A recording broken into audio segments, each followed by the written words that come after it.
Right, let's get into our first big story. The 2017 Africa Cup of Nations, organized by the Confederation of African Football, is the 31st edition of the tournament, and this year's competition was scheduled to be hosted in Libya, but CAF rescinded its hosting rights in August 2014 following the never-ending crisis in the country. The 2017 tournament is also part of the Africa Cup of Nations 60th anniversary.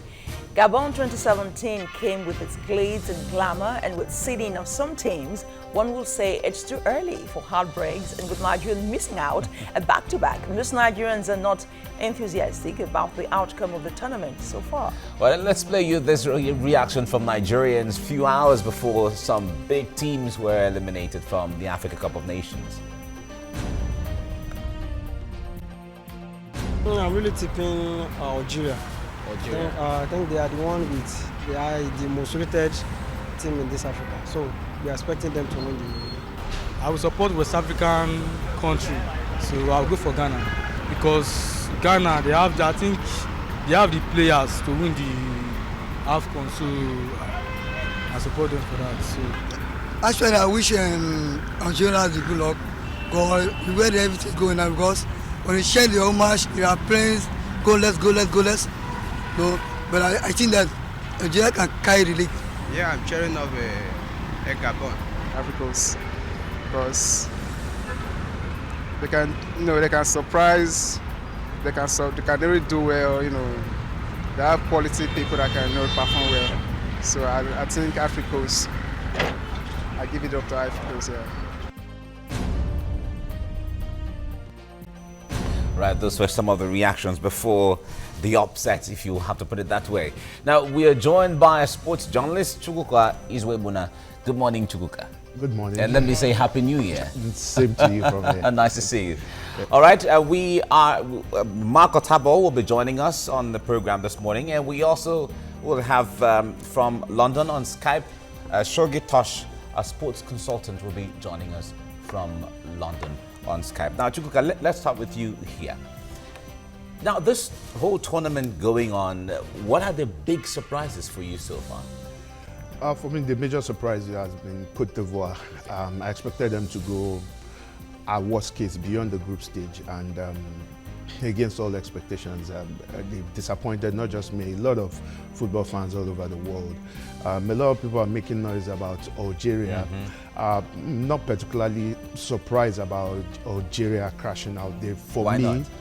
For me, they've never been they're a traditional football nation in Africa, but they've never been a big nation. Let's forget what the rankings say. But they just have fantastic individual players. They've not, you just have to look at the records and see that they've not been that team that has really dominated Africa like. They've not been phenomenal. No. When you talk of the big teams, you're looking at Egypt, you're looking at Cameroon, you're looking at Ghana. Even Nigeria started dropping. We're no longer that force that we used to be in African football. That we are not even forced is not the problem, but we are not even part of this competition. Isn't that really shameful? For Nigeria's issue, I think let's leave Nigeria for now. Let's focus on the people who are there, because we've talked about it so many times. We've debated it, why we are not there, what we should do, and what we are doing. For me, it's like opening up an already a wound that is healing.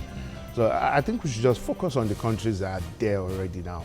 All right, let's look at the organization of the tournament so far. Now, from the start to finish, when it comes to the technicalities, when it comes to organization, how would you assess the organization of the tournament? I'm not on the inside, but from what I see on what do we on see TV, from the outside? One point sticks out for me, and that's the state of the pitches. They've been horrendous. They've been terrible. It hasn't allowed for particularly exciting, entertaining football, and it's affected teams who are used to holding the ball, knocking the ball between themselves. It's teams like Algeria, they like to hold the ball, they like to knock it. Teams like Ghana have also struggled. That for me is a sticking point. But besides that, another point is the number of fans that we see in the stadium. You wouldn't fault Gabon. Gabon is not a traditional football nation, well, not a big football nation.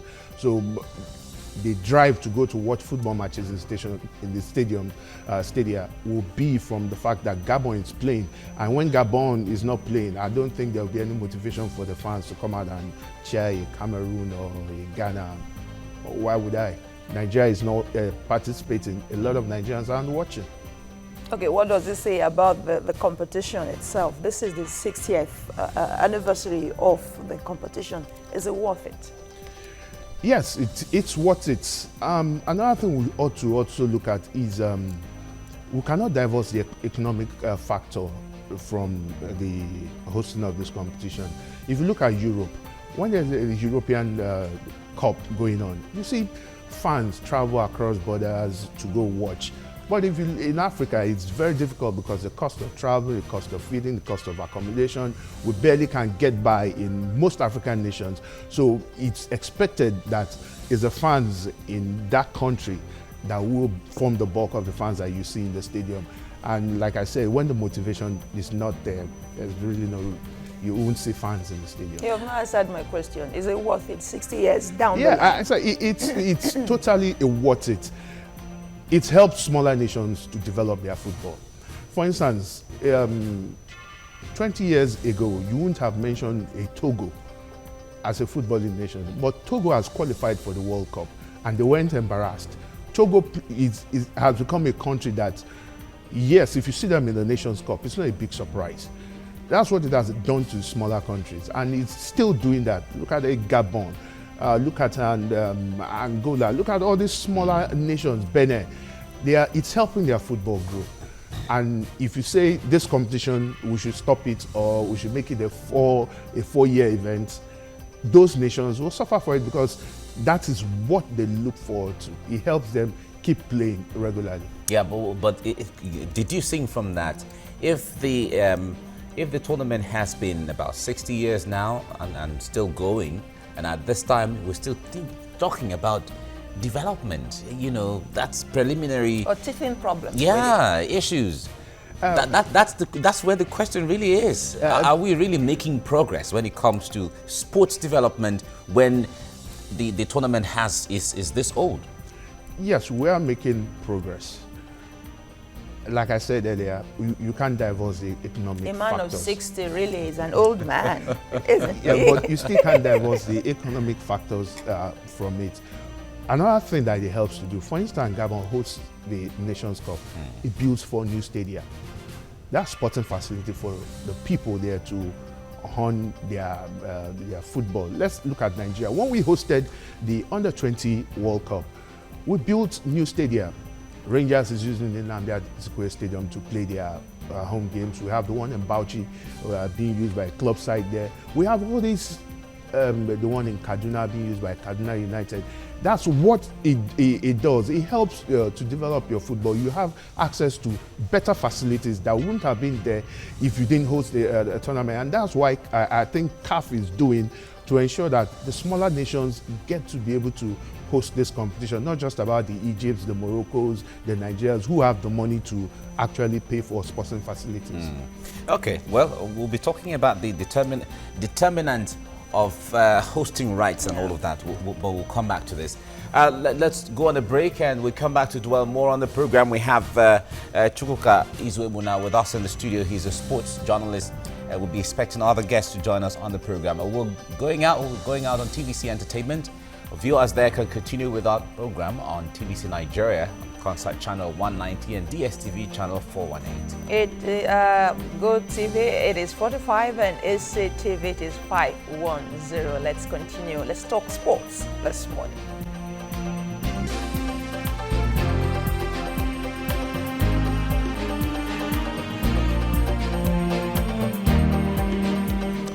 Right, if you're just joining us, you're watching TVC Breakfast, and on this segment, we're discussing African football. The African Cup of Nations is ongoing, and lots of surprises for lots of countries. And Nigerians are watching. So many Nigerians are not very enthusiastic about the tournament since Nigeria is not there. But they're still happy. It's going on after all. Are you happy? Yeah, I am happy. I'm happy. It's an African thing. Here we are as Africans, so we should be happy. We have a sports journalist in the studio, Chukwuka Izwebuna, joining us. We've been talking about this, and shortly, Shogi Tosh will be joining us on Skype from London, and we also have Mark Otabo joining us on the program. Now, let's talk about hosting rights. When Libya was supposed to host this, and then one thing due to crisis and all of that, Gabon is hosting, and all of the we've also seen in the past where countries that were supposed to host, something happens and then they change to other countries and all of that.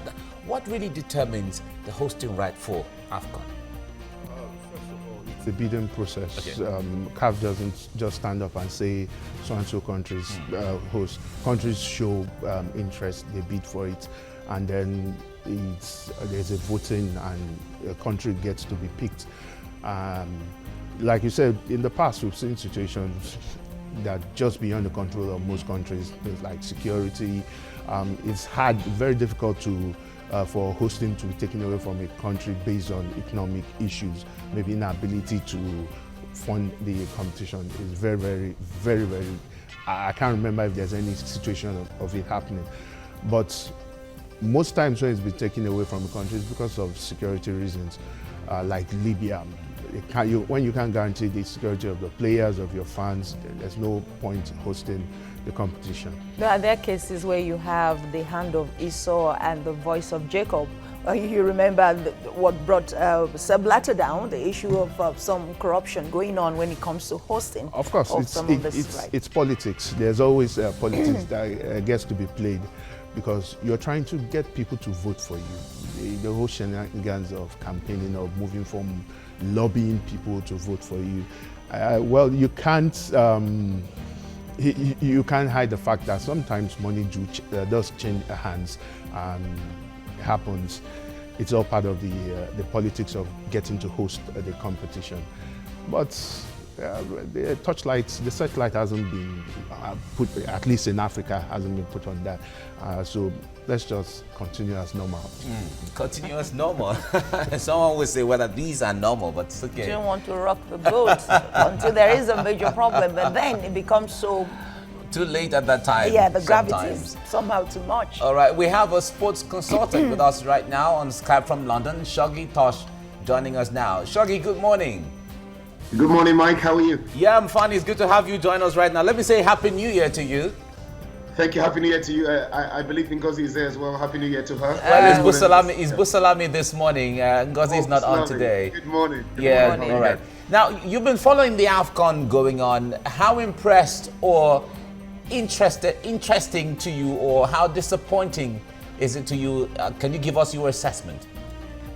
I've been watching it painfully because as a Nigerian, obviously it's so painful, to watch, obviously a tournament without us represented, in it. So, and not just me, even if you're quite familiar with the social network and you do check, especially on Instagram, you see our players like Onazi, who used to be the deputy captain. I still think he's the deputy captain of the Super Eagles.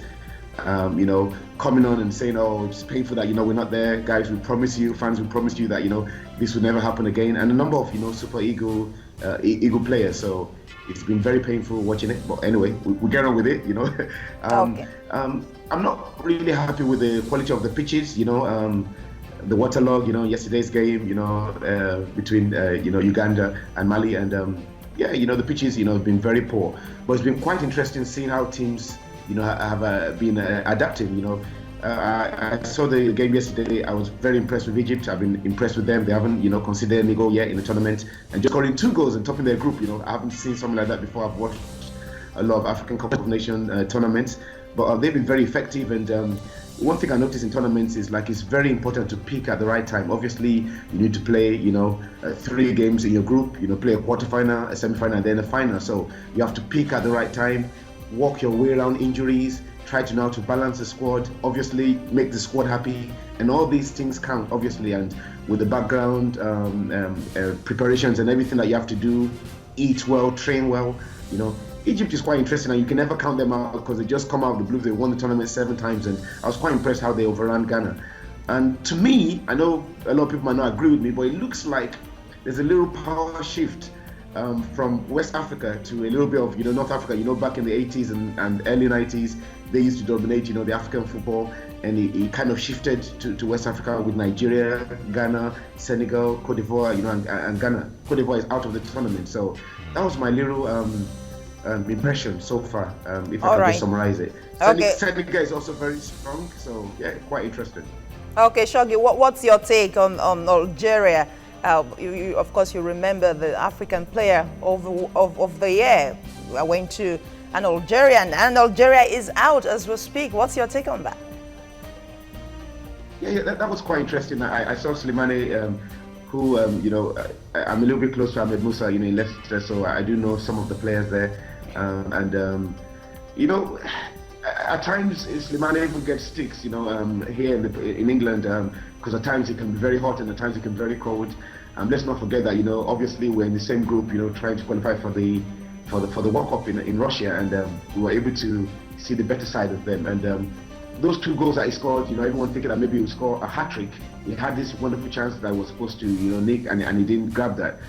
Algeria's they've been having problems. Obviously, they have to change coaches 3 times within this year, last year and this year.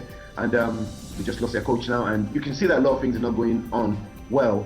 And it's a lesson to us in case we haven't known that, especially in African football, in any kind of football, you have to get it right. And obviously there's a lot of turbulence going on within the FA and the players. And it's part of what Nigeria is suffering from, we were suffering from, which was why we didn't, qualify for the Nations Cup. Part of the reasons, partly players and partly organizations. So Algeria has been suffering for a little while, and I wasn't too shocked that they didn't do too well, because you could see that, there's still problems there. You can have the best player, in Africa, you can have, the best players, but if you don't play together as a team and put it out on the pitch, as you can see, there's no, small team in Africa nowadays. And even in the world football, if you don't do your homework very well on the day and you don't implement what you're supposed to implement, then you're out, and that's what happened to Algeria. All right, now I'm still going to stay with you, Shogi.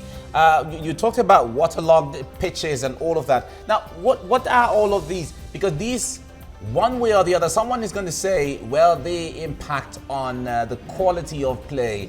And when it comes to fans or spectators, we didn't see as much as it would have been or is supposed to be. But in all of this, how does it impact on the quality of the game in Africa? We've always had these issues, for quite a while. I mean, the host, they've done a good job, they've tried. Behind the scenes, apart from, we're talking football, but obviously, CAF's website was hacked. There's a lot of focus on Gabon, because of, politics, which I don't want to go into now. So maybe that sidetracked a little bit, but, at times, we always have these fire brigade approaches, it's not just Nigeria, you have it all around Africa. Most times it's not normally, Equatorial Guinea was good, some years ago. But normally in the northern part of Africa, they prepare well, they have good stadiums, and they, take care of it, Even here in England, it was a funny, interesting discussion, that I was having with someone a couple of days ago. A number of games had to be, cancelled because, we have frost and, it's winter time here. I'm sure you guys are enjoying the Hamilton in Nigeria, but it's very, very cold here at times, -3, -4, -5. So at times, even a groundsman lost his job just a couple of days ago because they couldn't play football. The pitch was frozen. This is a groundsman that, they've been keeping, for 20 years. So the standard is quite high here. If something goes wrong, somebody has to pay. But in Africa, at times we get away with these kind of things. You could see that the teams, like for instance, yesterday you see Ghana. Ghana wanted to play, their tic-tac football, the Brazilian kind of football. But it wouldn't go because you play the ball somewhere and, it's not obeying you. So funny enough, I expected Egypt to struggle a little bit more, but they kind of blended. Maybe they trained more on the pitch. Maybe, I don't know exactly what happened, but, they defended deep. They played at times high. At times they played counter-attacking when they knew that all they needed was a draw. And it looks like everybody's kind of trying to avoid the Senegal kind of route because they are one of the strongest teams. Although Egypt and Morocco, that would be a tough one. So it depends. Obviously that has affected the quality of football. But then, it's life. You have to adapt, and the person that adapts most, eats the carrot, if I can put it that way. All right, Shogi, we'll get back to you soon.